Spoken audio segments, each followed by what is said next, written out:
Okay. Hanukkah Sameach to everybody. I'm going to start with a quote that one of the things that I do as director of Rav Kook's archives and Beit Rav Kook is look at old newspapers and find interesting things that have been totally forgotten. Today, you can find a lot of things online. You don't even have to go to microfiche or a microfilm in libraries. And the following is a quote that that appeared in the Jewish Chronicle, the large Jewish newspaper from England, and it appeared in September 1935, September 9th, 1935, which is exactly the month that Rav Kook passed away. So after someone passes away, they like to interview people. And interesting enough, one of the people who had known Rav Kook is the sculptor Abraham Melnikov. Being that I'm not into the arts, I checked up, and yes, he is a very famous, world famous sculptor. And he quotes Rav Kook as follows. When I lived in London, Rav Kook was stuck in London during World War I. He went to participate in the Agudat Yisrael convention and to try and convince many leading rabbis to join the Zionist movement.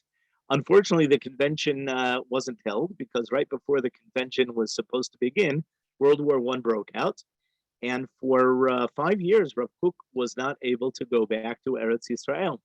And he was stuck first in Switzerland and afterwards in England. And this is what he writes from England. When I lived in London, says Rav Kook, I would visit the National Gallery, and the paintings that I loved the most were those of Rembrandt. In my opinion, Rembrandt was a saint. When I first saw Rembrandt's paintings, they reminded me of the rabbinical statement about the creation of light. When God created the light, it was so strong and luminous that it was possible to see from one end of the world to the other. And God feared that the wicked would make use of it. What did he do? What did God do? He hid it for the righteous in the world to come. But from time to time, there are great men whom God blesses with a vision of the hidden light. I believe Rembrandt was one of them, and the light of his paintings is that light which God created on Genesis Day. Now, this is an unbelievable quote. And, even if you want to take 50 or 60 or 70 or even 90% off of the quote, to have a first-rate Gadol Ador like Rav Kook appraise Rembrandt as a tzaddik and say that he had a vision of the light of Maaseh Bereshit, of Genesis, you won't find too many Gedolei Hador who speak like that. We see here from other places that Rav Kook had an appreciation for the secular world, and accordingly, his ideas have a lot to bring to modern Orthodox or religious Zionist people. And actually, if you were to ask me, I would say this topic of the relationship between Judaism and the West, Rav Kook calls it Greece or the Western world, what we call today, is one of the central topics in the thought of Rav Kook.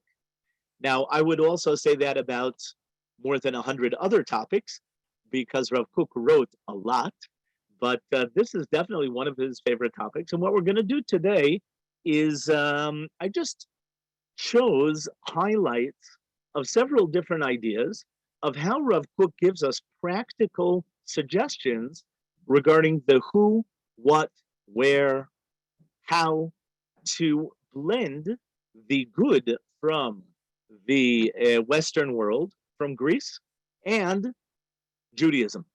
So we start out with, I brought for you, let's go into the share screening.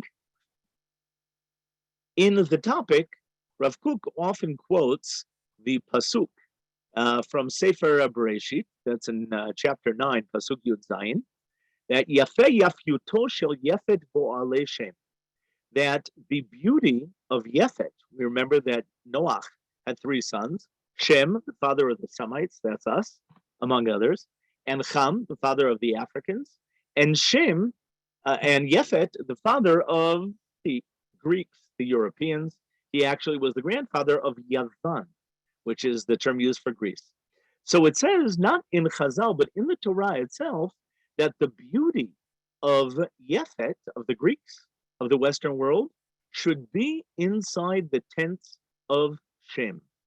Now we know that the tents refer to the Torah, that Yaakov is Ishtam Yoshev Oalim, sitting in the tents, and Chazal explained that he's learning Torah. We're going to go on soon and explain what is this concept of the beauty in the tents, and what to adopt and what not to adopt. So let's get into it.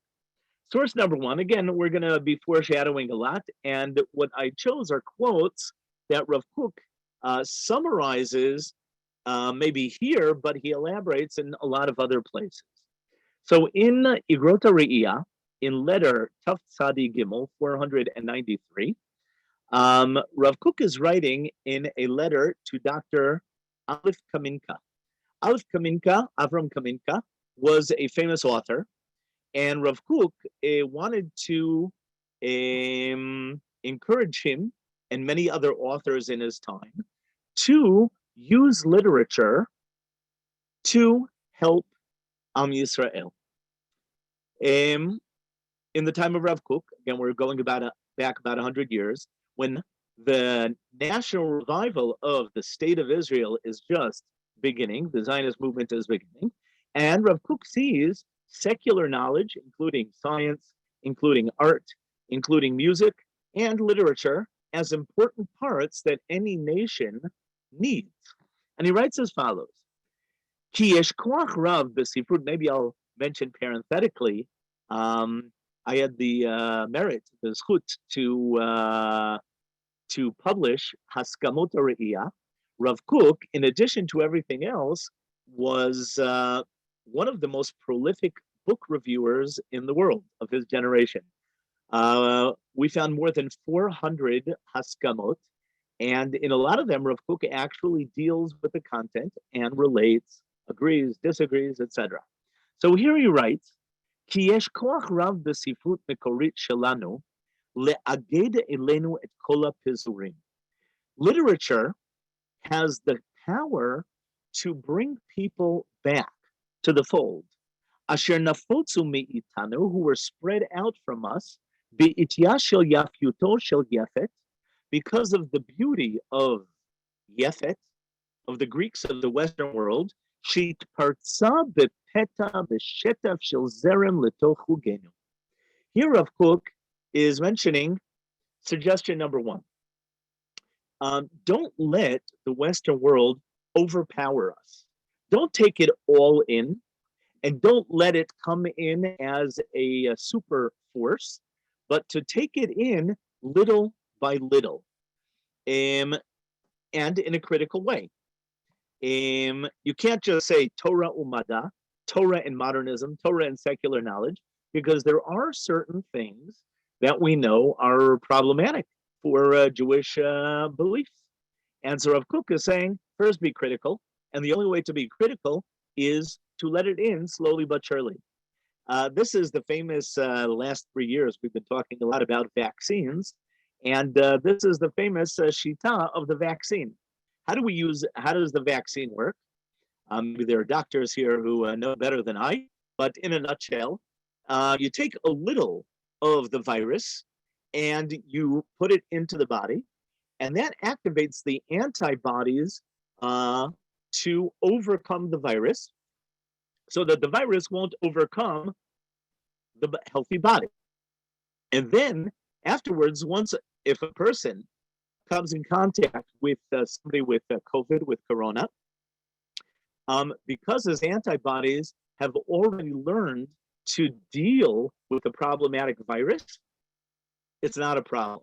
So Rav Kook is telling us in general that to start out, the easiest way, and this was the predominant answer in Europe, of most of the rabbis at the turn of the 20th century, and in the Haredi community until today, where the easiest thing is just to say, no, no, no.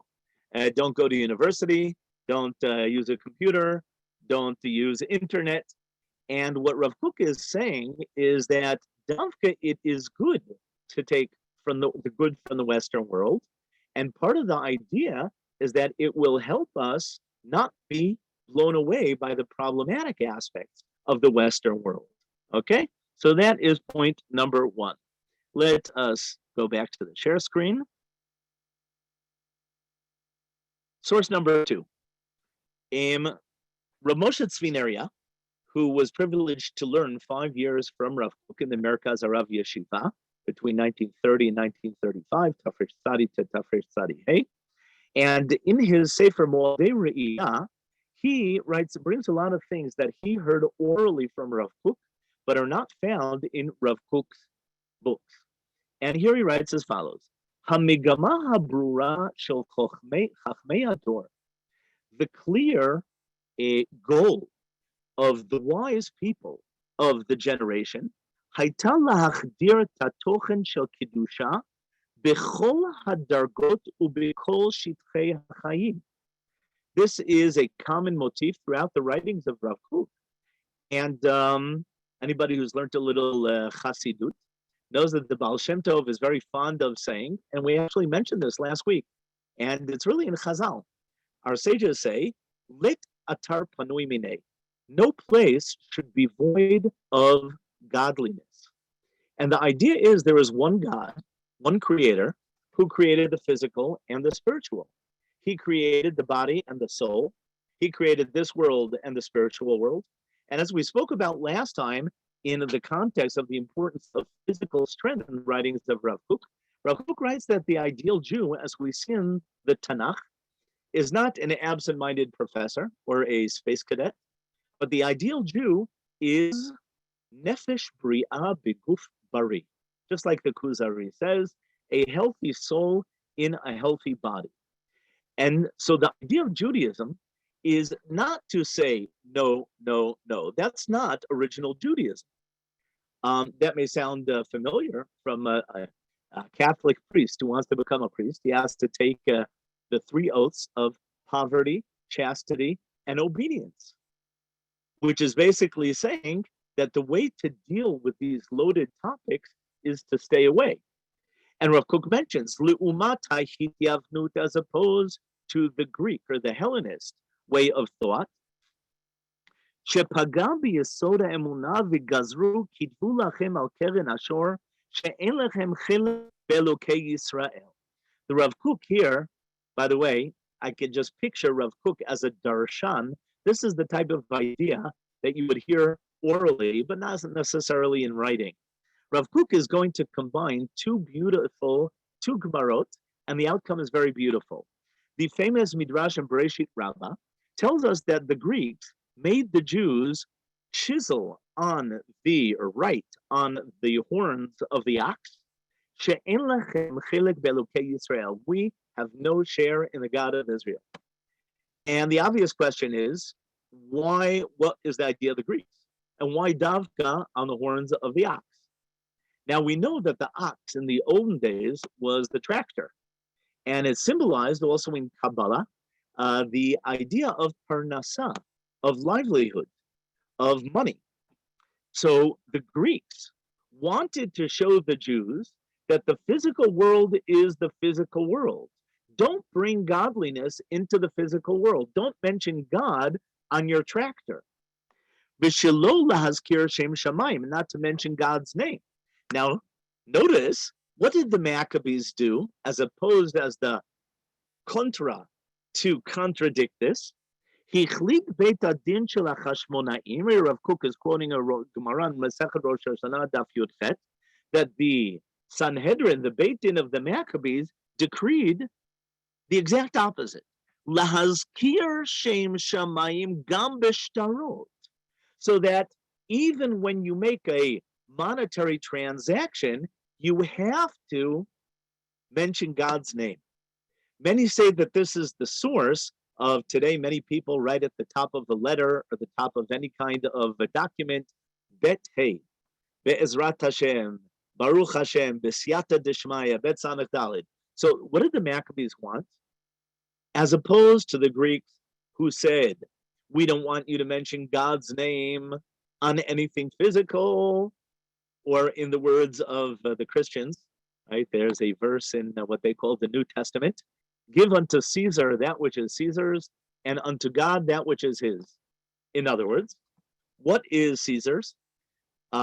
Caesar basically includes all 6 days of the secular week. And so where is God's portion? In church on Sunday mornings between 9 and 10:30, that belongs to God. But everything else is Caesar's.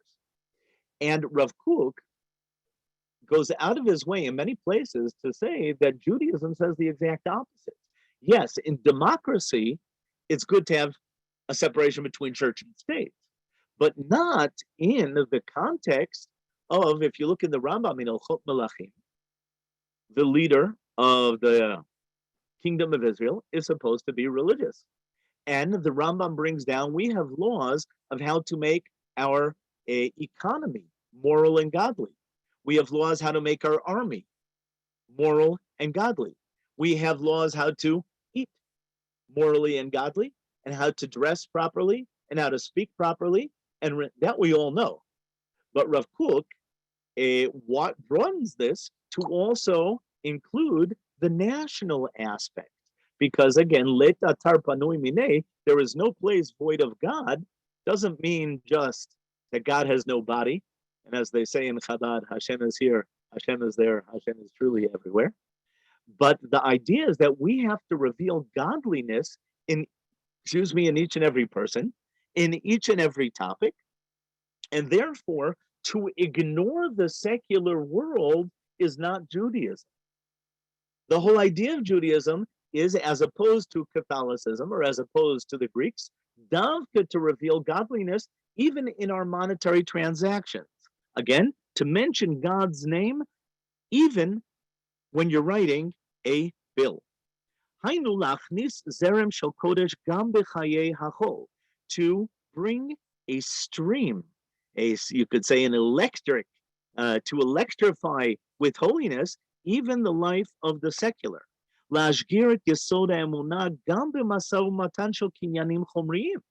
Again, as opposed to the Greeks who said, don't bring the God into the physical world, write on the ox. We have no share in the God of Israel.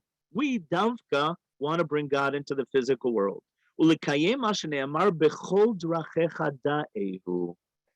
Anyone who's learned the Rambam knows that the Rambam goes ecstatic over these 3 words. Also in Shmona Prakim, also in Hilchot Deyot, the Rambam says our rabbis so ingeniously summarized all of life and all the world and all of Judaism in 3 words.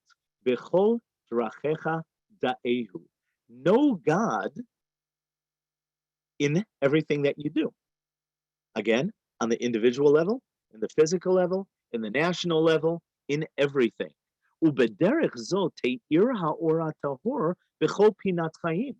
Notice, Chazal relates to Greece as choshech, right? There are 4 kingdoms, and Greek is likened to darkness. On the other hand, Am Yisrael is likened to light. And the whole idea is me'at mina or doche harbe mina choshech, that even a little light can light up a dark room. And so here we have an important point, Davka on Hanukkah, Davka in understanding the difference between light and darkness, between Israel and the Greeks. Ulechol bnei Yisrael haya or b'moshvotam. And Rav Kook is beautifully, poetically saying that just like the Egyptians, they were living in darkness, but the Jews, even during Makat Choshech, during the plague of darkness, they had light. Okay, let us go on.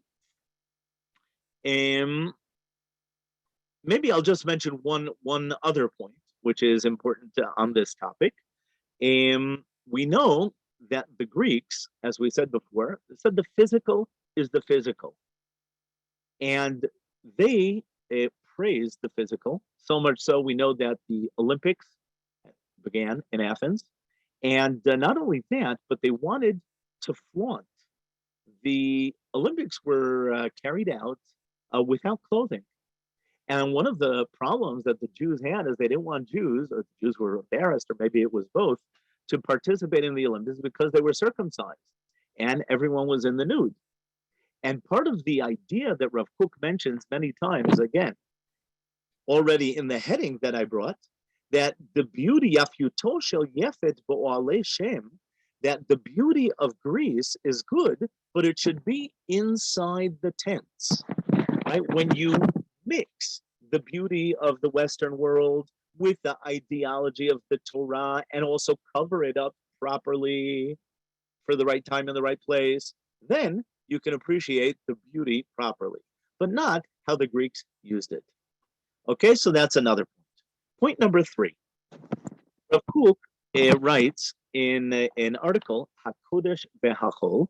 This is found in Mamarei Re'iyah, which was also an oral speech that Rav Kook gave at a kenes, at a, convention of writers. Rav Kook wanted to start a movement of writers who would use literature and the pen to express great, holy, idealistic ideas.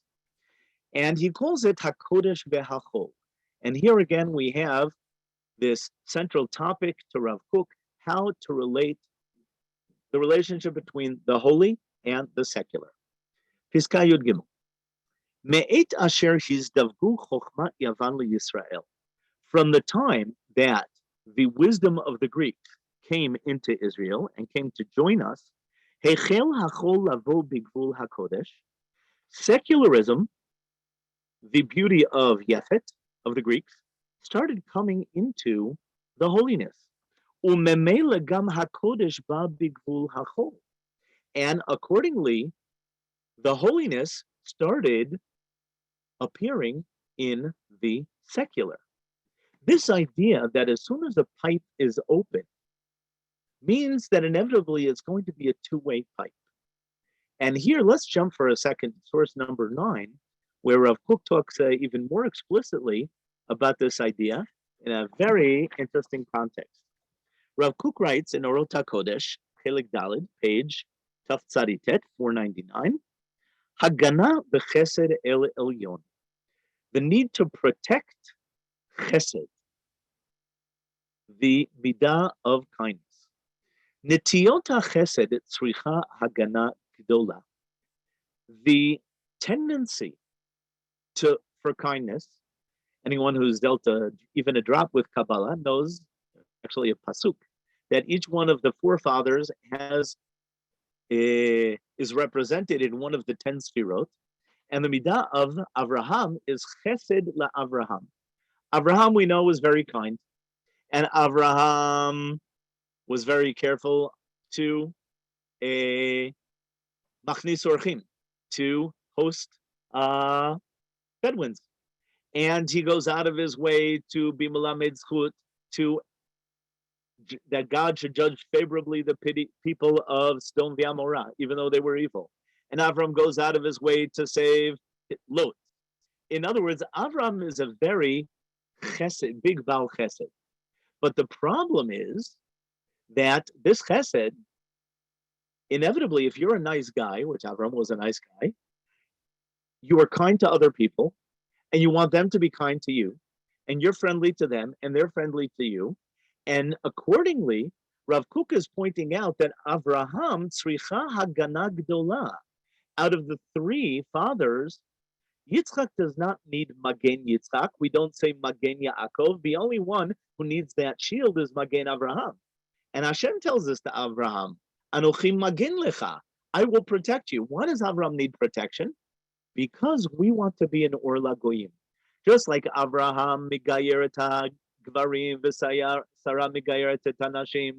Avraham used to convert the men, and his wife Sarah converted the women, because the whole idea of Am Yisrael is typified by this idea to bring monotheism and morality, goodness, tzedek u'mishpat, justice and righteousness to the world.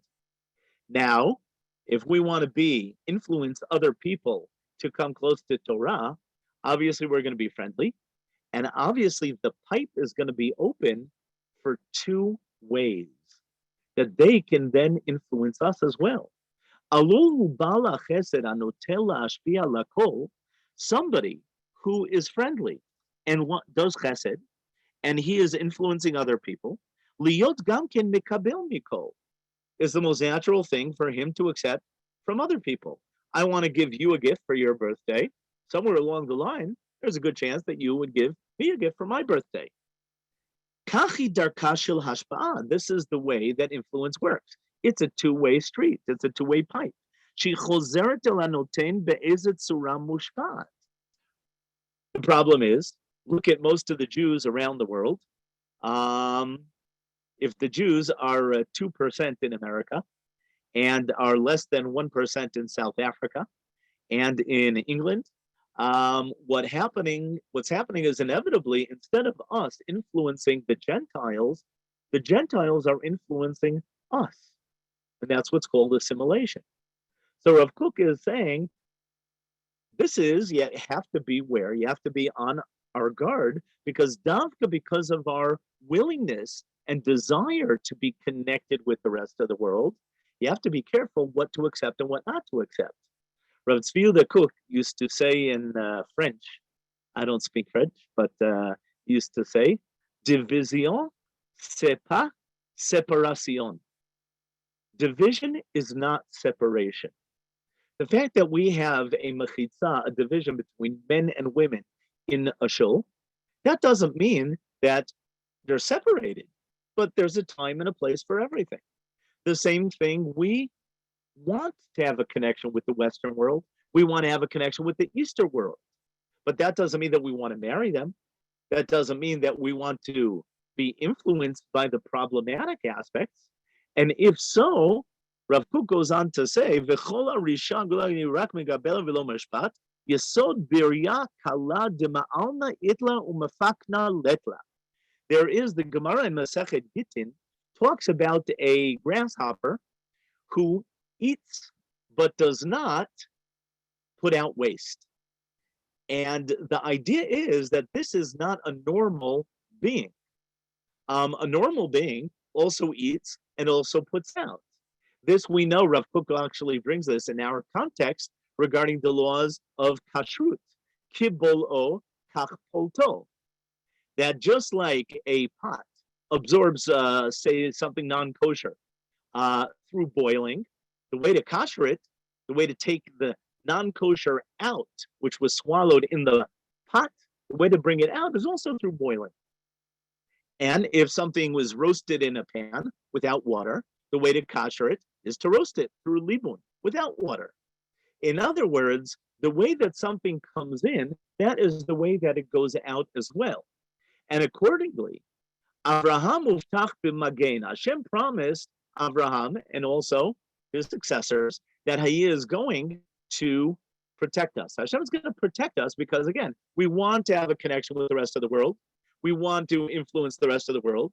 Inevitably, that means that they will influence us on certain things, but we want to just adopt the good without the bad. And mukhrach lehishamer, we have to be on our God. And Rav Kook goes on there to say that we also have to daven, that we should take the good and not take the bad. Okay, so this is another point. Getting back to source number 3.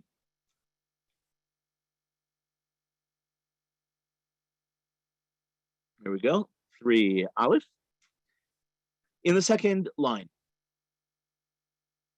Ela hamechabrim asher chibru et erkei hachol ve'erkei hakodesh yachad b'chibur shel irbuvia. But those who mixed together the holiness and the secular, shekavanatam hayta lasot shalom ben ele shnei amudim, garmu lechol otam milchama ha'arura. Rav Kook goes on to see, we'll see it later, maybe we'll just jump down there and now for a second, in source number 4, where Rav Kook in this context mentions very often, let's see, in source number 4, the concept of Lahavdil ben hakodesh uben hachol on 4bet, right? To divide between the holy and the profane. Now, what is the idea of division? We know that even between Shabbat and Yom Tov, when Shabbat goes into a holiday, we even make a bracha of lahavdil and kodesh lekodesh.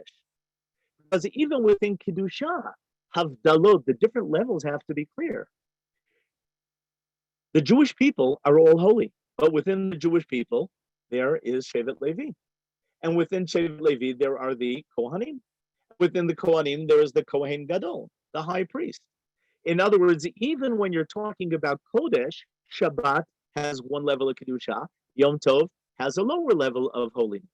So the idea, if between different levels of holiness, we have to make these divisions, how much more so between Kodesh and Chol. And that is why how Rav Kook explains why when we have Kiddush, what does Kiddush? Kiddush is to make holy. But Kiddush we say at the beginning of Shabbat, which is totally holy. What is the last thing that we do at the end of Shabbat as we enter the transition of the secular weekday? We say Lahavdil ben Kodesh lechol. And even if Rav Shimshon Raphael Hirsch spoke about Torah in Derech Eretz, Torah and the way of life, Rav Kook is saying that doesn't mean that they are equal. And when Rav Soloveitchik talks about Torah umada, he doesn't believe that they are equal. Obviously, Torah is in a league unto itself. When you learn biology, Rav Soloveitchik agrees with Rav Kook that it's important. But you don't make Birchot Torah before you read history, before you read biology, right? Birchot Torah, the bracha before learning Torah, that is on a level of Kedusha. So even if the secular is good, don't mistake it and get to, again, what Rav Kook called in source number 3, irbuvia. The problem irbuvia is the to mitashtesh, to mix up the Kodesh and the Chol. Now, what is this idea of tishtush and the problem of irbuvia, of mixing them up? I actually learned this from my 4-year-old daughter. My daughter Ashira, when she was 4. My in-laws were coming in from the States to Israel. And when Saba and Safta, when Bobby and Zaidi come in once a year, obviously they bring toys. I actually have a niece who once thought that America was the name of a toy store. So they bring toys. And my mother-in-law asked my wife, what should I bring to Ashira? So she likes coloring. My daughter says, bring her a box of crayons. Now, my wife had in mind a box of 8 crayons that we had as children, Beatty and Smith crayons, if some of you may remember. And but my mother-in-law walks off the plane with a box of, it's still Binney and Smith, but 120 different crayons. Now, I didn't know that there were 120 different colors.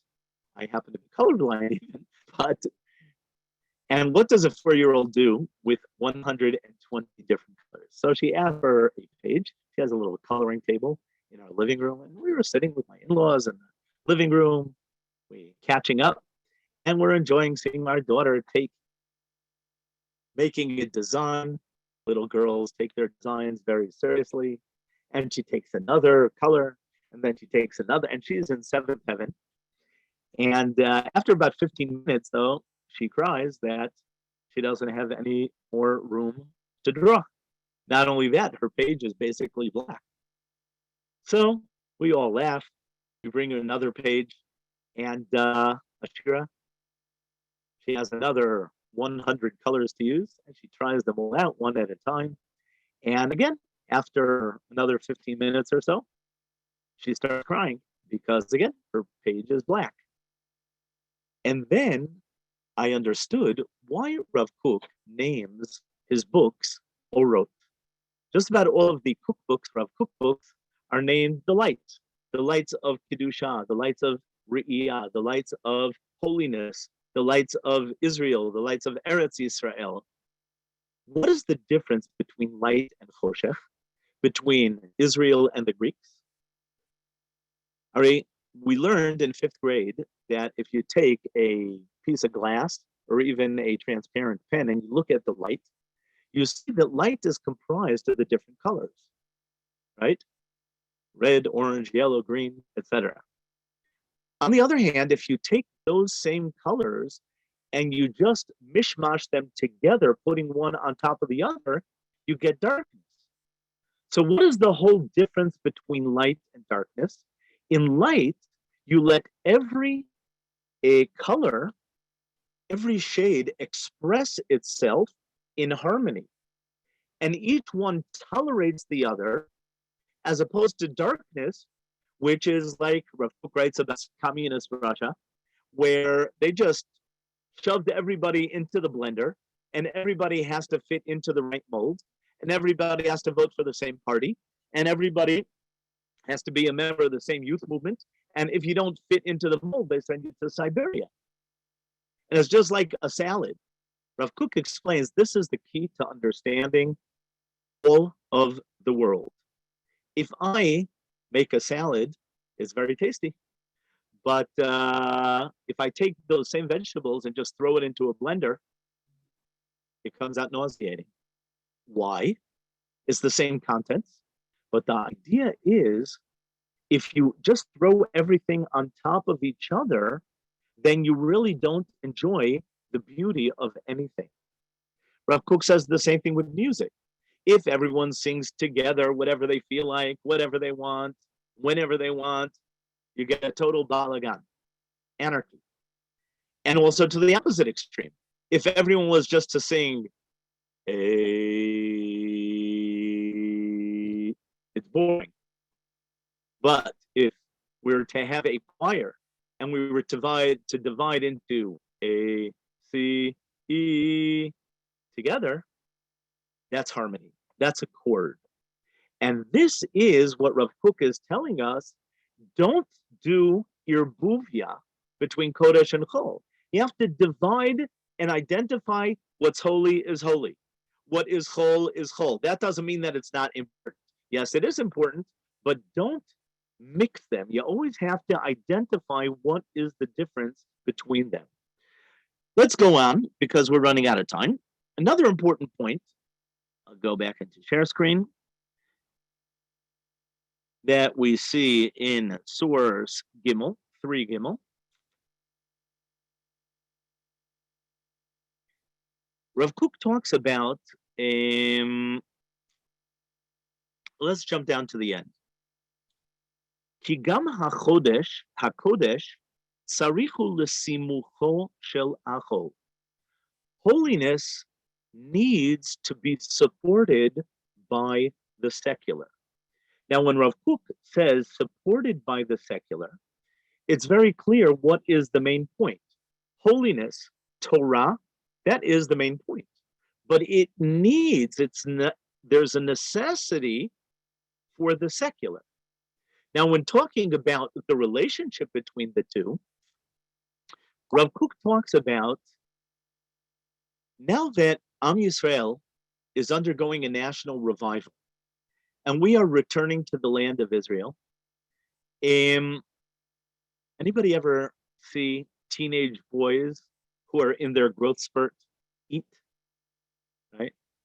I remember I used to have eating contests with my brothers, and I still remember my record was 22 hot dogs, and I didn't even win. My brothers defeated me. We used to really pack it away. Why? Because when your body is growing, that you really need a lot of energy. Rav Kook says the same thing, Davka, when the Jewish people wants to be revived. When we want to revive the desert of Israel, we want to revive the Hebrew language. We want to revive learning Tanakh, which was neglected for 2,000 years. We want to revive nationalism. We want to revive the Jewish army. We have a lot to revive. So Rav Kook is saying that for 2,000 years, and he mentions this in many places, religious people had a tendency not to be pragmatic. The picture of the typical rabbi, he did not work the land, As we spoke about last time, he did not serve in the army. And when the time for Zionism came around, Rav Kook writes that it's actually good, beneficial that Zionism began as a secular movement. Why? Well, there are a couple of points. First of all, Rav Kook says the secular people did not ask the rabbis, should we wait for Mashiach or should we bring Mashiach? They just rolled up their sleeves and went ahead and did. Because if they would have asked the rabbis would still be debating to this day. And inevitably, yeah, Zionism had to begin as a secular movement. Another point that Rav Kook mentions is that religious people, you all remember Karl Marx, right? Famous quote that religion is the opium of the masses. Opium is a drug. And Karl Marx, although he was Jewish, he didn't like religion because he said that religion drugs people from being pragmatic, from being practical. And he said that religious people will say, well, they'll push it off on God. God will help us. Or they push it off to the world to come. It'll be better in the world to come. Or it'll be better in the Messianic era. Or it'll be better in Chwat, in the revival of it, right? You ever notice? Religious people can push off problems to a lot of different places. Now, Rav Kook points out that a secular person who doesn't believe in the Mashiach, he doesn't believe in the world to come, and he doesn't believe in the revival of the dead, all he has is this world. So a secular person is going to roll up his sleeves and get to work. And that is accordingly why, who began the Jewish army? Well, it was Yosef Trumpeldor, who served in the Russian army, right? That's where he lost his arm. And it was Mickey Marcus, who was a colonel in the American army and a totally assimilated Jew, but he translated the American army into Hebrew. That's what Sahal is based on. And there was Lord Wingate, and right now we could not expect religious Jews to revive the Jewish army of David and Samson and Gideon and Yiftach, all the heroes of the time. We can't expect religious Jews to do it because they weren't serving in the army. So what Rav Kook is saying is that we need the world of Yefet, the Greek, the Western world, in order to help support our Jewish national revival, especially today, as Zionism is reviving the Jewish people. We are in a growth spurt, which means that we today need the Western support, Western frameworks, Western technology more than ever before. Okay, let us go on. Now we're just going to talk telegraphic because we're really running out of time. Till now, we've basically spoken about what. Now we're going to talk about who. Let's look together, go into the share screen, source number 4, Aleph. Rav Kook makes a very interesting diuk. He brings the Gemara in Baba Kama, the third line of 4 Aleph. The Gemara in Baba Kama says that Lashon HaGzera, Chazal made a decree, Arur asher yilamed et beno chochma yevanit. Cursed is someone who teaches his son Greek philosophy. Rav Kook makes two deductions, two diukim. Number one, why does it say teaches his son? Why doesn't it just say somebody who learns? Apparently, the biggest problem is when you teach your children. And number two, what's the issue of Greek philosophy? Lo katuv asher yilmod el asher yilamed et beno. For an adult who is already set in his ways, who already is connected with the beauty of the Torah and Judaism, he is less endangered by the wisdom of Greece. Chachamenu הקדושים התייראו מאוד שמא החוכמה היוונית תמשוך את הנוער ותנתק אותו מאמונת קדוש ישראל. Chazal worried more about teaching our children Greek philosophy. Why? Because children are very impressionable. And we all know that anybody who has children at home, even by accident, they can get very easily into problematic websites that we don't want them getting into. And they will be so blown away and so fascinated by these things that they have never seen before that it really is very problematic. And that's why, thank God, technology has come out with Rimon and Netzach. There are all these different filters. And Rav Kook is saying, yes, with children, we have to be that much more careful. I'll already mention, I actually should have brought Rav Kook in one of his Zigrot, in one of his letters. Somebody asked Rav Kook, maybe we should bring modern orthodoxy to the Haredim. Maybe we should bring the Western world to the closed world of the ultra-Orthodox. Maybe we should bring religious Zionism to Mea She'arim. Rav Kook said, it's not a good idea. Because if somebody is not prepared for the Western world, he is going to be blown away by it. And this is what happened, especially with the Jews from the Sephardic countries, who all of a sudden came from Morocco and Yemen and Iraq, and they came to meet modernism in the land of Israel, and they were just blown away because they were told it's either or. And Torah and the secular world, Judah and Greek, were so far apart, most of them chose the Western world because they were told it's either or. Now, Rav Kook says the same thing regarding the Haredi world. It's better for them to stay where they are, because if we expose them to things that they're not ready for, whether it be anything in the Western world, it really might be very problematic for them. So this is Rav Kook is saying, not every person is the same. We have to be especially careful about young people and especially careful about the Haredim who are not prepared to meet the Western world. Another interesting point, let's jump to source number 5. Rav Kook writes 100 years before globalization, he writes about globalization. And here you're going to see something unbelievably ingenious. They say that geniuses are 2 or 3 generations ahead of their time. Well, here we're going to see it. There's a famous Gemara that I'm sure many of you know in Masechet Shabbat, Lamed Gimel Amud Bet, source number 5, that talks about the machloket between Rabbi Yehuda, Rabbi Yossi, and Rabbi Shimon Bar Yochai regarding how to relate to the Greeks. A similar question to what we're dealing with today. So Rabbi Yehuda praised the Greeks. He said, Amar kama na'im ma'asein shalu mazu. There are many great things that the Romans did, not the Greeks, the Romans. Tiknu shvakim, they built marketplaces, that's Cardo in the Jewish quarter. Tiknu gesharim, they built bridges. Tiknu merchatzot, they built bathhouses. In other words, Rabbi Yehuda is not naive, but Rav Kook is saying there is a time and a place to take the good from the Western world. And look at Rabbi Yehuda. He's in the Gemara, he must be right. On the other hand, Rabbi Yossi is also in the Gemara. And when he doesn't make a comment, that means that sometimes it's confusing. It's confusing. And Rabbi Shimon Bar Yochai, he comes out against the bathhouses and against the bridges and against the marketplaces. And he said all that the Romans did, it was for their own hedonistic physical pleasure and for bad things. Rav Kook in his commentary, Ein Hayan, source number 6, and this is Peret chapter 2, Siman Reish Nun Tet.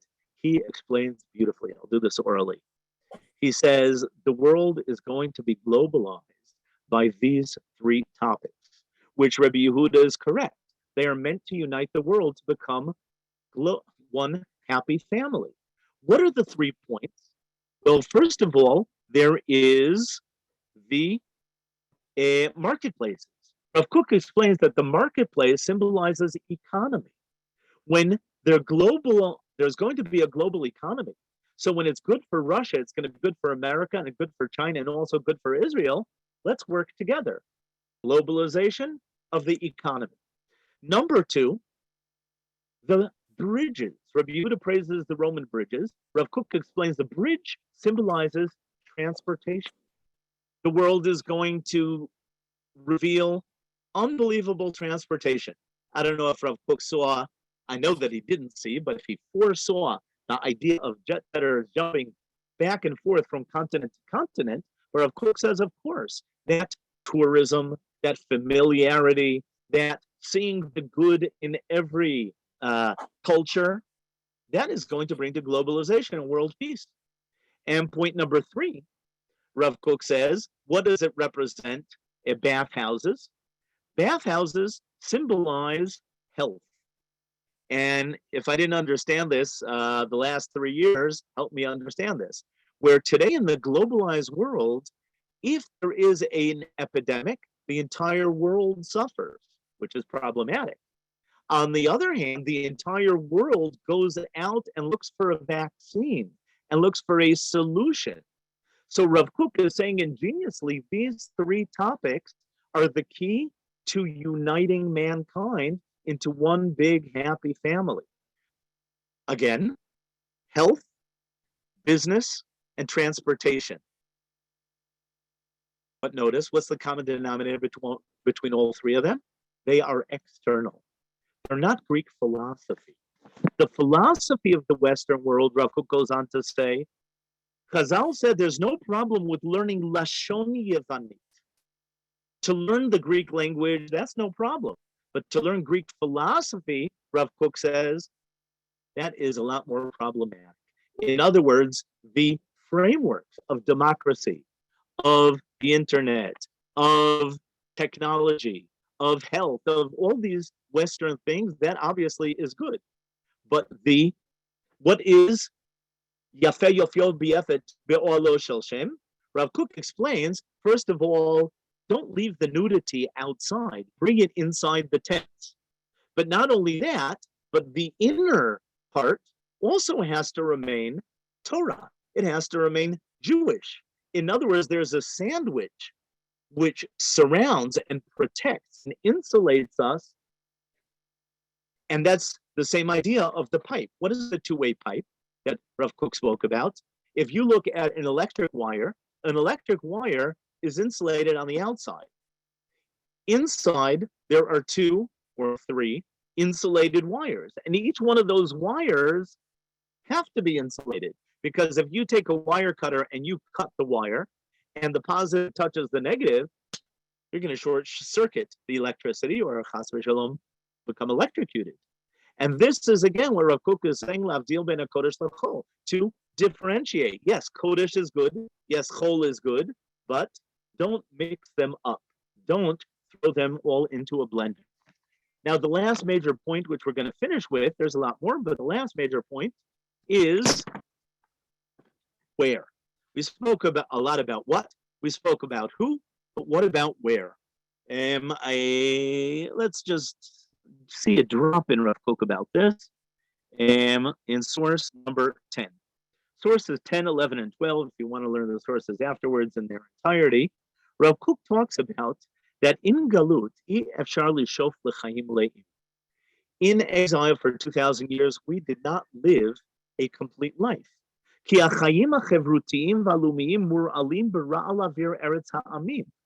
Nationalism was not our nationalism.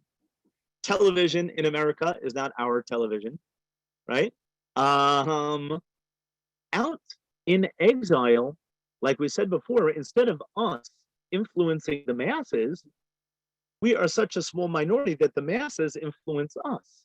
Rav Kook goes on to say we need the home court advantage of living in a Jewish state in the Jewish land. That thus the Torah Chaim, the Torah of life, which deals with how to make science holy and how to make poetry holy and how to make Rembrandt holy and how to make the economy holy and how to make the army holy and how to make everything holy. That is the living Torah of Eretz Yisrael. But as Chazal say in Masechet Brachot, that Rav Kook cites very often, Ein makom la'shchina in Galut, the only place that God has is in the 4 amot of the Beit Midrash, the 4 amot of Halacha, because the street is not holy, is not Jewish. The restaurants are not Jewish. The television is not Jewish. The universities are not Jewish. And so we are going to be influenced. But if and when we are in the land of the living, that is a good solution of how to be part of the Western world. And here again, Rav Kook talks about haderech shel ha'ora, the way of light. Again, the Greeks are called by Chazal darkness. The Torah is likened to light. So is Galut, Yirmiyahu, and Chazal liken the exile to darkness, and the land of Israel is light. What's another difference between darkness and light, in addition to what we said before? Listen to this. This is an unbelievable mashal. When we all know on Friday nights, sometimes you come into a dark room and you trip over a plant and you trip over furniture. In a dark room, the more furniture and plants that there are, the more you trip. On the other hand, in a light room, the more furniture you have, the more plants that you have, the more beautiful and beneficial it is. Rav Kook explains that in Galut, when we're living among Gentiles, it really is, we can't be naive. It's a lot more problematic to mix with the Western world because the Western world is not just Western, it's not just secular. It's actually a different religion and a different philosophy. On the other hand, in the land of Israel, when we have the home court advantage, everybody knows that if New York is playing against Chicago, if the game is held in New York is probably going to win, and vice versa. What is the home court advantage? Where you know the court, you know the field, you have the fans behind you. The same thing in the land of Israel, where the average bus driver is Jewish, the average professor in the university is Jewish, the average girl that you meet in university is Jewish. You don't have to be neurotic about assimilation. On the other hand, Rav Kook says, living outside of the Jewish state, he understands people who are neurotic about fear of assimilation. Now, the last aspect about this is the Jewish land. Because Rav Kook is not just talking about living in a Jewish state, where again, in the Jewish state, the light, in a light room, you appreciate the plants and the furniture and you don't trip over them as much. But the idea of the land of Israel, particularly, where Chazal tell us that even the physical is holy. The apples are holy. The rocks are holy. The buildings are holy. The language, Lashon HaKodesh, is holy.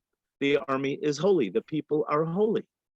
In other words, the advantage in the land of Israel, in the state of Israel, is another important point.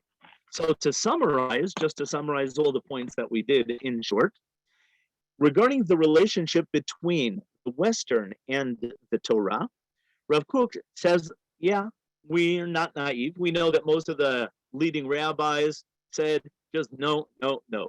The problem is that is not Judaism. Judaism is out to reveal godliness in every single topic and in every national topic. We said that we have to daven that Hashem should watch over us and protect us, because the two-way pipe means that we want to influence the world, and that also inevitably we are open to influence from them. And we have to make sure it's good influence. Now, what are the conditions? Conditions is to differentiate between Kodesh and Chol, between secular and holy. Also, to differentiate between the framework and the essence, the philosophy. The language, the technology, that's not problematic. What's more problematic is the philosophy. Also, who? Be especially careful about young people who are impressionable and Haredim who are not used to being open, and they'll just be blown away. Where? In the land of Israel, where part of the solution, the real solution to assimilation and adopting the good from the Western world, is living in the Jewish land, where we can go on business trips and we do have a connection with the outside world. But here, we're marrying each other. Our culture is Jewish. Tonight, everywhere you turn in Israel, you see Hanukkah and not Christmas. And that is a significant difference. That's in a nutshell. There's a lot more, but we'll go into the chats. Okay. Go to the beginning of the chat. Okay, these are technical.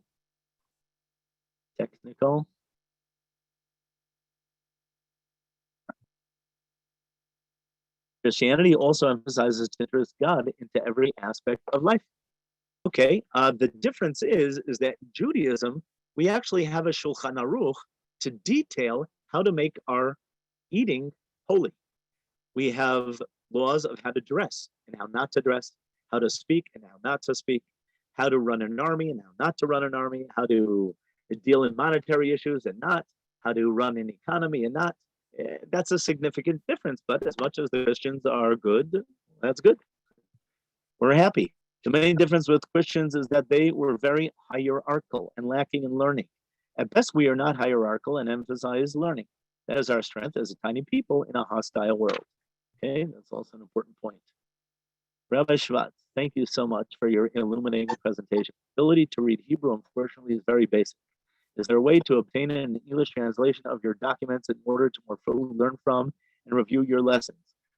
Yes, you can find more than 200 classes of mine on YU Torah, and also a couple hundred on Yeshivat Beit Hel. So most of you probably have heard of YU Torah. And the classes there, by the way, are very concise. They're half hour. So that also is an advantage in terms of we have no choice but really to simplify things very quickly there. Okay, wonderful presentation. Pleasure. Thank you. Excellent class. My pleasure. Thank you, especially when you read Rav Kook's Farim, such beautiful writing. Toda Rabbi, I need to go now. Please end the meeting when you finish. Oh, that's Shira. That's to me. As you giving the Haredim an easy pass, how do you bring the isolated into the greater, wider world? Okay. Well, it's not simple. And the truth is that the Haredim really aren't interested in listening to people like me or people like Rav Soloveitchik or Rav Kook. On the other hand, I do have to point out, and this is really connected, very much connected with the comment, just about every week in the Rav Kook archives, we have Haredim coming from Mea She'arim, which is just about 150, 200 meters away, and they are very curious, and they ask a lot of questions. And the truth is, I'm not a member of the Haredi world, but there is becoming, it's opening up. My older brother is one of the heads of the National Library in Yerushalayim, and he tells me that it's already been decades that many of the leading rabbis in the Haredi community use computers, use the internet in order to raise their level of writing, of learning, and of teaching. But like we said before regarding the WHO, they wouldn't let their students do that. And again, it really is a problem, because if somebody is is surrounded like an etrog, protected, and then all of a sudden, he'll see the light, he'll just be blown away. And it took 30, 40 years for many of the members of the Sephardic community to realize that modernism and Torah don't contradict. And that is what the Shas Party is about. And the Shas Party in general is a lot less closed and a lot less extreme than Agudat Yisrael, than the Lithuanian, or than the Hasidic Haredim. But those are big topics. Okay, wonderful. Sure, thank you. It's my pleasure. Okay. Hanukkah Sameach to everybody, and thanks for joining. Kol Tuv. Shalom, shalom.